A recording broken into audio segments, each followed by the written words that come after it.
우리가 하나님께 감사해야 할 것 중에 가정이 빠질 수가 없습니다. 가정은 하나님이 주시는 축복의 교회입니다. 정말 그 안에서 예배와 찬양과 감사와 기쁨과 은혜 충만함이 있는 그러한 교회와도 같은 것이 바로 가정입니다.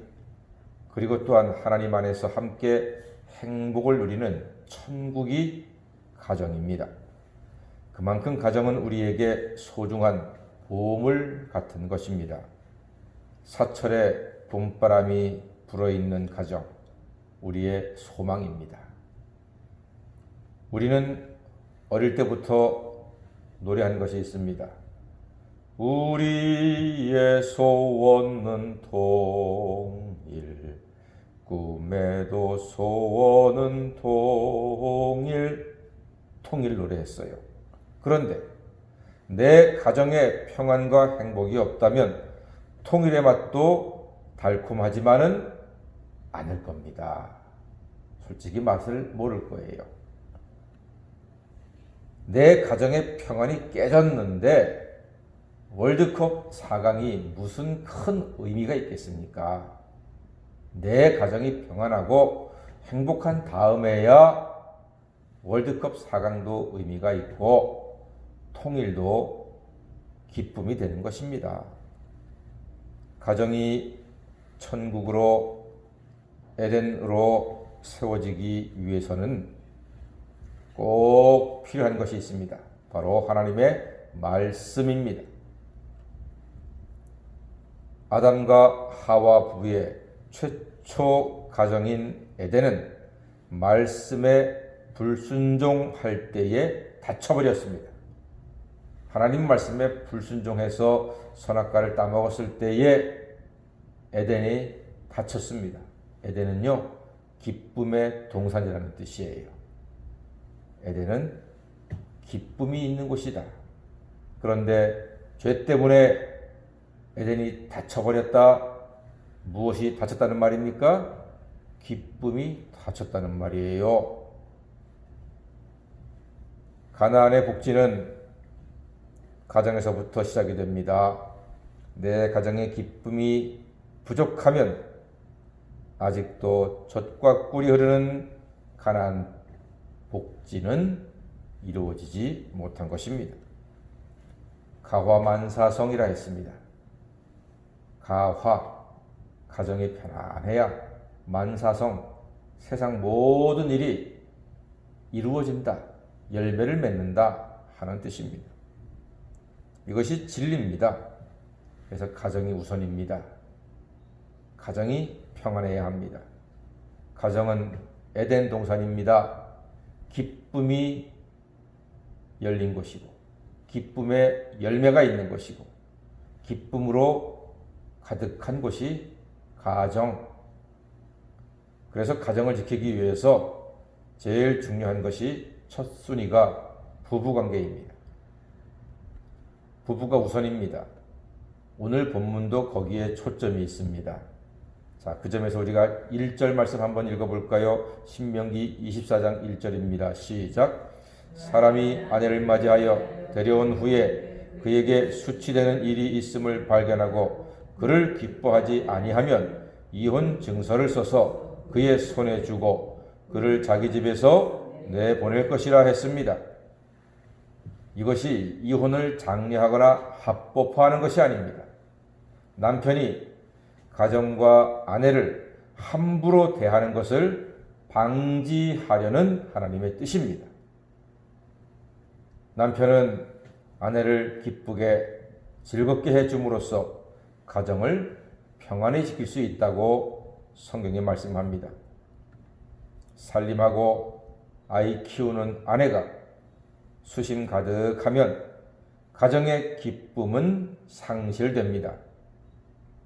이것은 남편의 의무이자 사명입니다. 그래서 5절 말씀하지 않습니까? 시작. 사람이 새로이 아내를 맞이하였으면 그를 군대로 내보내지 말 것이요 아무 직무도 그에게 맡기지 말 것이며 그는 1년 동안 한가하게 집에 있으면서 그가 맞이한 아내를 즐겁게 할지니라 그랬습니다. 즐겁게 할지니라. 즐겁게다가 동그라미를 치시고 남편한테 갖다 들이미세요. 봐. 1년 동안 군대도 보내지 않고 아내를 기쁘게 하는 거래. 당신 나이가 몇인데? 그러면은 이것은 남편이 그만큼 아내를 즐겁게 하고 기쁘게 하라는 하나님의 뜻이야 하면서 남편에게 보여주십시오. 그래서 하나님의 뜻은 남편이 아내를 기쁘고 즐겁게 대우하게 함으로써 가정이 편안하게 지켜지도록 하는 것이 하나님의 뜻이다 하는 사실입니다. 그리고 하나님께서는 약한 이웃에 대한 배려도 잊지 않으십니다. 특색 있는 것이 바로 6절입니다. 사람이 맷돌이나 그 윗짝을 전당 잡지 말지니 이는 그 생명을 전당 잡음이니라 그랬습니다.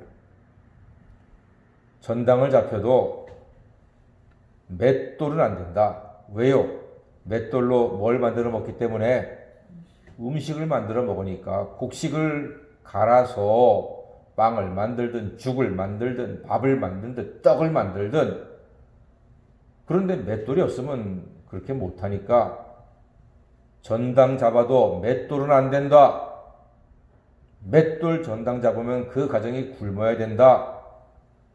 노인이나 병자가 있으면은 어린아이가 있으면은 굶으면은 큰일 난다. 그러니까 가난한 이웃들 전당을 잡을 수는 있되 맷돌만은 잡지 말아라. 먹어야 살지 않느냐 하는 하나님의 배려가 담겨져 있습니다. 또한 중요한 당부가 하나가 있습니다. 자, 8절과 9절 말씀입니다. 시작. 너는 나병에 대하여 삼가서 레위 사람 제사장들이 너희에게 가르치는 대로 내가 힘써 다 지켜 행하되 너희는 내가 그들에게 명령한 대로 지켜 행하라. 너희는 애굽에서 나오는 길에서 내 하나님 여호와께서 미리암에게 행하신 일을 기억할지니라 했습니다. 이게 의미가 있는 말입니다. 오늘 읽은 그 본문이요. 나병이 있다. 너희 이스라엘들아. 그러니까 제사장의 말을 순종해라. 그리고 미리암을 기억해라. 아시는 것처럼 광야에서 모세의 여동생 미리암은 지도자 모세를 거역하고 비방했습니다. 그러자 하나님께서 하나님의 종인 모세를 비방하는 미리암, 그가 비록 모세의 여동생이라 할지라도 나병이 들게 하셨습니다. 큰 징계를 내리신 것이죠. 그러니까 함부로 제사장의 말에 불순종하고 거역하지 말아라. 그러므로 영적인 질서를 가지고 예배 잘 드리고 은혜 받고 기도하고 찬양하고 영적인 삶을 잘 이어나가라. 그렇게 당부하고 계신 것입니다. 하나님의 종인 제사장의 말에 귀를 기울이고 순종함으로써 영육간에 온전하고 평안하고 강건한 삶을 누릴 수 있다는 하나님의 뜻입니다.